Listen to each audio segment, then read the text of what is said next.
সংবিধান সংকটের মধ্যে পড়েছে। আমাদের সাংবিধানিক যে অধিকার সেটা কিন্তু আজকে নষ্ট হয়ে যাচ্ছে। আপনারা দেখবেন কেজরিওয়ালকে অ্যারেস্ট করা হয়েছে, ঝাড়খণ্ডের মুখ্যমন্ত্রীকে অ্যারেস্ট করা হয়েছে। তারপর আমাদের এই যে সিএ তৈরি করেছে আর কি একটা নতুন নাগরিক আইন, এগুলো সবগুলোর মধ্যে দিয়ে দেখা যাচ্ছে যে আজকে আমাদের সংবিধানটাই সংকটের মধ্যে, আমাদের গণতান্ত্রিক ব্যবস্থাটাই সংকটের মধ্যে। এই উন্নয়ন তো চলবেই, কিন্তু এই সাংবিধানিক অধিকার যখন আমাদের নষ্ট হয়ে যাবে, আমাদের এই গণতান্ত্রিক সিস্টেমটাই যখন একেবারেই নষ্ট হয়ে যাবে, তখন কিন্তু আমরা সবাই এখানে সমবেত হয়ে এইভাবে আমরা ভবিষ্যতে আপনাদের মিটিং করতে পারবো না। এবং সেদিকেই দেশ এগোচ্ছে। আজকে উত্তরবঙ্গের আপনারা দেখবেন মুখ্যমন্ত্রী ভট্টাচার্য একটা আর্টিকেল লিখেছে যে ইন্দিরা গান্ধীর সময় যে জরুরি অবস্থা ছিল তার চেয়েও খারাপ অবস্থা এখন চলছে। ময়নাগুড়ির 17টা ward, Maynaguri town block Trinamool করব। সকলে ভালো থাকবেন। এই বৃষ্টির মধ্যে সৈনিকরা, মায়েরা, বোনেরা সকলে যারা উপস্থিত হয়েছেন, আমি আন্তরিকভাবে সকলকে আন্তরিকভাবে ধন্যবাদ, শুভেচ্ছা, অভিনন্দন জানাচ্ছি। নমস্কার, ধন্যবাদ। আমার বক্তব্য এখানেই। যে আমাদের প্রার্থী নির্মল রায়ের সফলতা আমরা প্রচার করছি, সেটা কিন্তু আংশিক সত্য, কিন্তু সম্পূর্ণরূপে সত্য নয়। তার কারণ হচ্ছে যে এখানে প্রার্থী নির্বাচন হতে পারে, কিন্তু এখানে আসলে আমরা তৃণমূল কংগ্রেসের হয়ে সবাই করছি। এবং যারা আপনারা এখানে এসছেন তারা সবাই কিন্তু আমরা একজন নির্বাচন করব। আপনারা যখন আমরা তো সবাই হিন্দু, নতুন করে আমার হিন্দু কথাটা বলা কি আছে?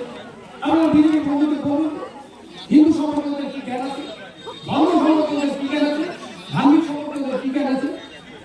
আমি বেশি মানে বক্তব্য নির্ধারিত করবো না, সেটা একটা কথা বলি।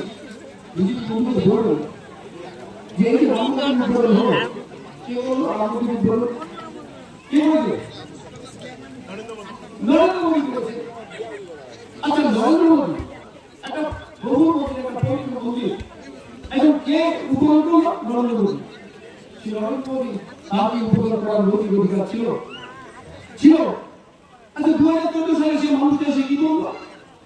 15 লক্ষ টাকা দিল, তাই তো? 2 কোটি চাকরি দিয়েছে, দেয়নি? তাহলে কি কথা বলেছে? মিথ্যা কথা বলেনি? মিথ্যা কথা, তাহলে একদম মিথ্যাবাদী। সে তো একদম মিথ্যাবাদী। সে কি করে একটা পবিত্র স্থান উদ্বোধন করতে পারে? সে তো অনেক ভাওতা দিয়েছে আমাদেরকে। ভাওতা দিয়েছি কিনা? ভাওতা বলতে একটা পবিত্র স্থান উদ্বোধন করতে পারবে না, পারে কি? তার কোনো নৈতিক অধিকার নেই। রামচন্দ্রের সেই নদী থেকে কলঙ্কিত করেছে। তার আমাদের হিন্দু শাস্ত্রে 17 ধর্ম 3 গুণ আছে, যারা ধর্মসত্য পড়েন জানেন। আচ্ছা, বলুন তো নরেন্দ্র মোদী কি শতগুণের অধিকারী? জানেন তো? 17 রাজতম 3 গুণ। তমগুণ মানে একেবারে অন্ধকার জগতে যারা থাকে সবসময়, অন্ধকার জগতে মাছ মাংস মানে মদ খেয়ে কিছুই নেই, ওই জগতে তাদের তমগুণ। রজগুণটাকে এই যে আমাদের যারা আমরা রাজনীতি করি, আমাদের প্রতিপক্ষ থাকে, তাদের বিরুদ্ধে আমরা লড়াই করি, রাজনীতি আমরা নাচের যেটা দুর্গুণ। আর শতগুণ, এই দুগুণ তো থাকবে না, থাকবে না, থাকবে এই দুগুণ থাকবে না, শতগুণ থাকবে না। সাত্বিক কে? সেই তো রামচন্দ্রের মন্দিরকে উপরে তার কি আছে? কারণ সেই মন্দিরকে অপবিত্র করে দিয়েছে। কেন করলেন? শুধুমাত্র রাজনীতির জন্য। তাহলে এরকম একটা ধোঁকাবাজ, এরকম একটা ভণ্ড কপট মানুষকে আমরা কখনো বিশ্বাস করতে পারি? আমরা পারি না। তিনি যখন এসছেন নতুন করে গ্যারান্টি নিয়ে রাম মন্দিরের উদ্বোধক এবং নানাভাবে কিন্তু প্রচার করে ভোট পেতে এসছে। আমাদের একটা মানুষকে বোঝাতে হবে যে তাদেরকে বিজেপিকে কোনো নৈতিক অধিকার নেই ভোট চাওয়া। ঠিক আছে, এইভাবে আপনারা ভোটে যান, বিজেপি বন্ধুদের সাথে আপনারা লড়াই করুন, চোখে চোখ রেখে কথা বলুন। তারা যে প্রশ্নগুলো করবে সেগুলো আপনারা সঠিক উত্তর দিয়ে তাদেরকে বোঝাতে হবে। সাধারণ মানুষগুলো অনেক বোঝে না, তাদেরকে বোঝাতে হবে। ওরা আমাকে সরকার ধর্ম শেখায়। সরকার জানে পৃথিবীর বন্ধুদের জিজ্ঞেস করুন সনাতন ধর্ম কি, কোথায় লেখা আছে সনাতন ধর্ম? বলতে পারবে না। ওরা মানুষকে ধোঁকা দিচ্ছে। এটাই আমাদের, আপনারা মনে রাখবেন, আমাদের উন্নয়নের কথা মানুষকে বলবেন, মানুষকে বলবেন আমাদের নাগরিক অধিকারের কথা, মানুষকে বলবেন আমাদের সংবিধান আজকে সম্পর্কে, গণতান্ত্রিক ব্যবস্থা সম্পর্কে, আমাদের যে যুক্তরাষ্ট্রের কারণ সেটা সম্পর্কে। আজকে বাংলাকে আমরা বঞ্চনা করছি। বাংলার অধিকারের নয়, বাংলা পথে গিয়েছে ভারতবর্ষকে, ভারতবর্ষকে পথে গিয়েছে। যখন ভারত পরাধীন ছিল তখন প্রথম ব্রিটিশের বিরুদ্ধে স্বৈরতান্ত্রিক শাসন ব্যবস্থার বিরুদ্ধে বাংলা সেই গঠনের ফলে বাংলা থেকে শেষ পর্যন্ত ব্রিটিশরা চলে গিয়ে দিল্লিতে রাজধানী স্থাপন করেছিল। আজকে ভারতবর্ষের যে সাংবিধানিক সংকট, ভারত ভারতবর্ষে যে গণতান্ত্রিক ব্যবস্থা শহর এসছে, সেখানে বাংলা থেকে এই গঠনটা শুরু হয়ে গেছে।